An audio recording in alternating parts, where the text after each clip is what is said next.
C'est la première dans toute franchise ce matin. Nous sommes ravis de vous accueillir ce matin dans la matinale. C'est un plaisir pour moi et pour notre première invitée, Delphine Burkly. Bonjour Delphine Burkly. Bonjour Christophe Barbier. Vous êtes maire du 9e arrondissement de Paris, vous appartenez au Conseil de Paris au groupe indépendant et progressiste et vous êtes aussi conseillère régionale Île-de-France dans la majorité. Alors le Conseil de Paris en fin de semaine dernière a adopté comme définition de l'antisémitisme la définition rédigée par l'Alliance internationale pour la mémoire de l'Holocauste. Quelle est la portée de cet événement selon vous? Quelle est la portée de cette décision du Conseil de Paris?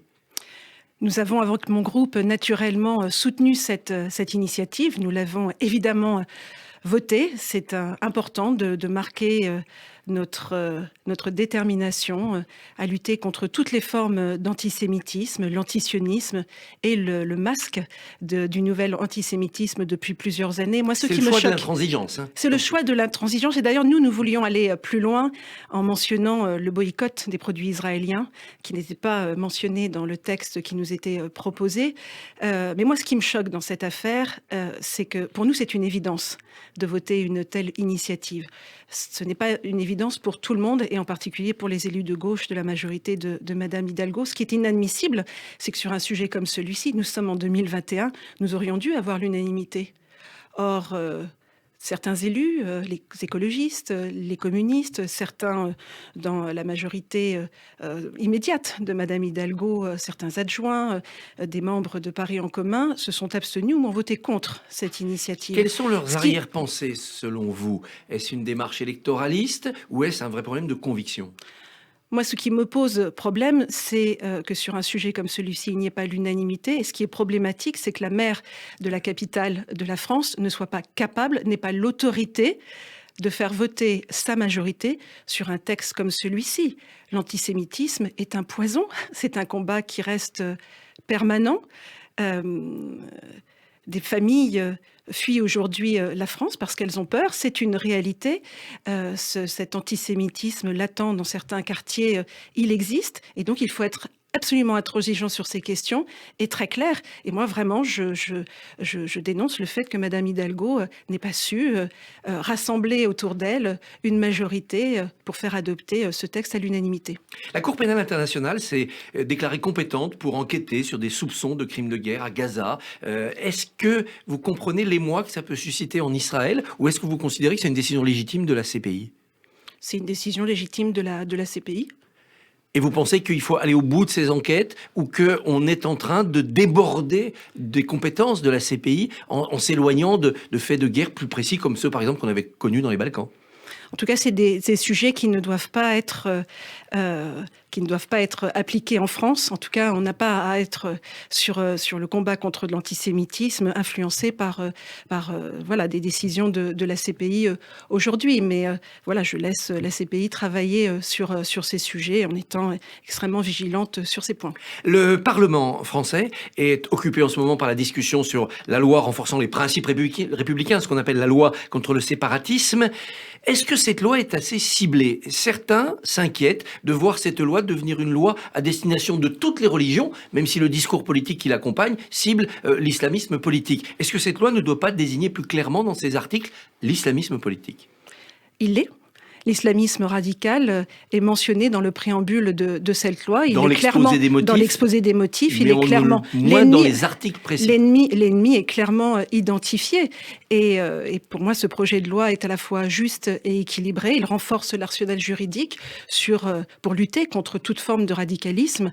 Et l'islamisme radical est désigné clairement. Il ne s'agit pas de stigmatiser les religions. Nous sommes dans un régime de laïcité, au cœur de la laïcité. Il y a la liberté de croire, de ne pas croire. Les religions jouent un rôle essentiel, fondamental dans la société française, de structuration sociale de notre société. Il ne s'agit pas de stigmatiser les religions, loin de là, mais de dénoncer des formes de séparatisme et de radicalisme.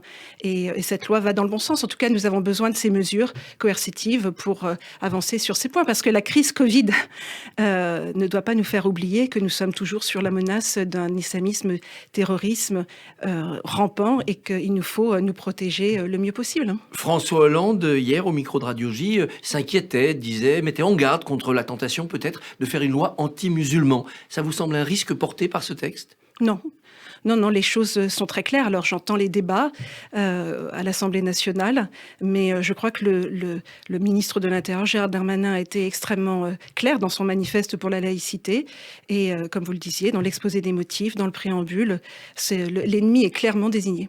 La loi prévoit que les élus de terrain, mais aussi les fonctionnaires, toutes les autorités publiques, devront lutter contre le prosélytisme abusif. Comment vous, élus de terrain, vous allez distinguer du prosélytisme abusif en voyant dans la rue ou dans tel établissement qui reçoit du public des comportements religieux?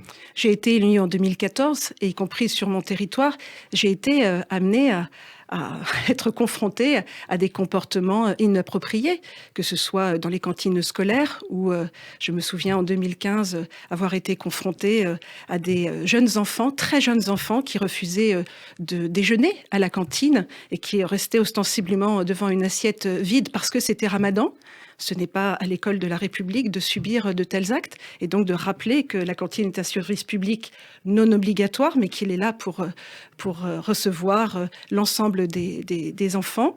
Je me souviens aussi avoir été confrontée à des agents de la ville qui n'avaient pas de comportement approprié, par le port du voile ostensible, par une posture qui n'était pas appropriée. Et donc, oui, j'ai bon espoir que ce texte nous donne, en tout cas, l'arsenal juridique pour pouvoir lutter contre ces questions. Il y a un sujet sur lequel nous avons beaucoup travaillé avec Valérie Pécresse depuis 2015, c'est la charte de la laïcité. Chaque association reçoit de l'argent public, moyennant un engagement de laïcité. Je vois que dans la loi séparatisme, cette mention et cet acte est confirmé, c'est une bonne chose. Alors justement, pour ce qui est des engagements et de l'argent public, Joël Mergui, le patron du CRIF, propose d'augmenter la réduction fiscale pour aider le financement. La loi prévoit d'éviter les financements étrangers. Est-ce qu'il ne serait pas utile de monter à 75% de déduction fiscale les dons pour les associations cultuelles, notamment celles sous l'égide de la loi de 1905, les associations qui sont encouragées par cette loi? Je trouve que c'est une bonne initiative. Aujourd'hui, effectivement, cette déduction fiscale est de 66%. Il faut encourager, en effet, les dons de personnes, de citoyens français pour vis-à-vis des cultes, mais pas seulement, pour d'autres activités de solidarité culturelle. Et la proposition de Joël Mergui et du président du consistoire va dans le bon sens. Pour aider les élus dans leur lutte contre ce prosélytisme abusif, est-ce qu'il n'aurait pas été plus simple et plus courageux d'accepter de discuter du voile sur les petites filles? La majorité a considéré que c'était pas le moment, que c'était pas le texte pour discuter de cela. Est-ce que c'est un retrait qui n'est pas un peu une poltronnerie? Pour l'instant, on ne parle pas de retrait. Je pense que cette discussion va avoir lieu à l'Assemblée nationale. Je n'ai pas totalement le calendrier en tête. Le débat pour vous n'est pas fini. Le débat n'est pas clos. On doit mettre ce sujet au cœur de cette loi. Ce sujet doit être aussi abordé au cœur de cette loi. Je crois comprendre qu'un certain nombre de membres de la majorité veulent aller dans ce sens. Je pense à Aurore Berger, mais à d'autres parlementaires qui voteront des dispositions en ce sens. Dernier chapitre qui fâche dans cette loi, l'école à la maison. L'école à la maison est-elle un risque de déscolarisation et de séparatisme? Maire de terrain, vous devez rencontrer quelques familles qui vous disent « Nous, on préfère avoir nos enfants à la maison, les éduquer par nous-mêmes, c'est notre droit ». Comment les rassurer?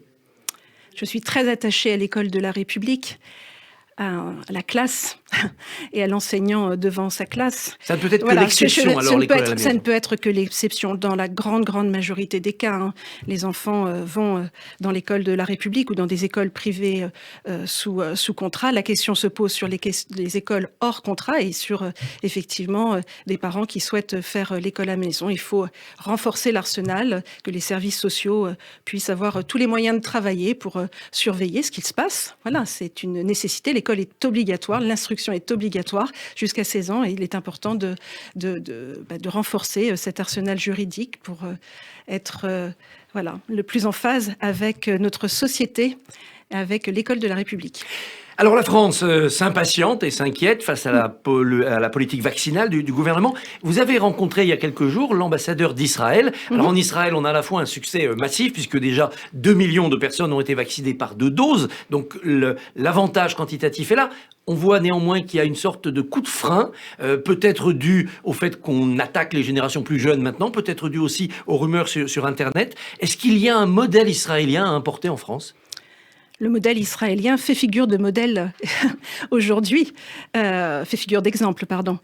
Aujourd'hui, effectivement, faisait allusion à la rencontre que j'ai eue il y a quelque temps avec l'ambassadeur d'Israël, Monsieur Saada, qui m'a exposé et expliqué la façon dont le gouvernement israélien a pris des risques aussi, en commandant les vaccins bien avant l'Union européenne. En donnant peut-être trop les datas de la population au labo, c'est peut-être un arbitrage qu'on n'aurait pas fait. Ce que je sais, moi, c'est que la population française, la population de mon territoire, a envie de se faire vacciner et se déplace dans les centres de vaccination, ce que le gouvernement français n'a peut-être pas anticipé avant les fêtes de fin d'année où on pensait que les Français ne voulaient pas se vacciner. Les Français de plus de 75 ans veulent se faire vacciner, les Français de moins de 75 ans le souhaitent également. Se pose la question de la pénurie de vaccins qui est réelle, donc je souhaite qu'il y ait une montée en puissance. Aujourd'hui, à l'échelle de mon territoire, ce sont 1500 personnes âgées qui ont pu avoir la première injection, qui ne sont pas encore complètement vaccinées. Voilà, c'est l'espoir. C'est poussif, quand même. C'est l'espoir, bien sûr, mais voilà, nous aurons des vaccins d'ici peu et j'espère que la situation va s'améliorer dans les meilleurs délais. Ce vaccin est la clé de la liberté retrouvée. Est-ce qu'il faut Nous devons absolument travailler, alors à l'exemple d'Israël, aussi en mode commando sur cette vaccination, puisque nous sommes encore partagés entre l'incertitude d'une crise qui n'en finit pas et qui fait des ravages dans tous les milieux et dans toutes les couches de la société, et puis l'espoir de retrouver nos vies d'avant. Avec un passeport vert, comme Israël veut le mettre en place, c'est-à-dire on est vacciné, on retourne au restaurant, on rouvre les restaurants pour les vacciner. On rouvre les restaurants, on rouvre les établissements culturels, c'est important. Vous avez vu Roselyne Bachelot récemment. On voyage, j'ai vu Roselyne Bachelot. Elle est moyennement optimiste. Oui, mais je pense que le passeport vaccinal va devenir incontournable au fil des mois. Nous souhaitons retrouver nos vies d'avant, pouvoir effectivement aller au restaurant, aller dans les établissements culturels, tout simplement travailler et développer nos entreprises, créer de l'emploi. Et donc, oui, ce passeport vaccinal est une des options qui est sur la table. Dans cette bataille, est-ce qu'il faut... Mais c'est vrai que le passeport vaccinal aussi suscite des problèmes de droit qu'il faudra surmonter. Dans cette bataille, est-ce qu'il faut utiliser le vaccin russe dès qu'il aura demandé et obtenu son autorisation européenne, ou est-ce qu'il faut le refuser au nom de la politique intérieure russe et notamment de l'affaire Navalny ? Si ce vaccin russe a la validation des hautes autorités de santé, nous devons pouvoir accéder à ce vaccin. Voilà. Delphine Murkli, merci beaucoup d'avoir été notre première invitée. À bientôt. Merci beaucoup.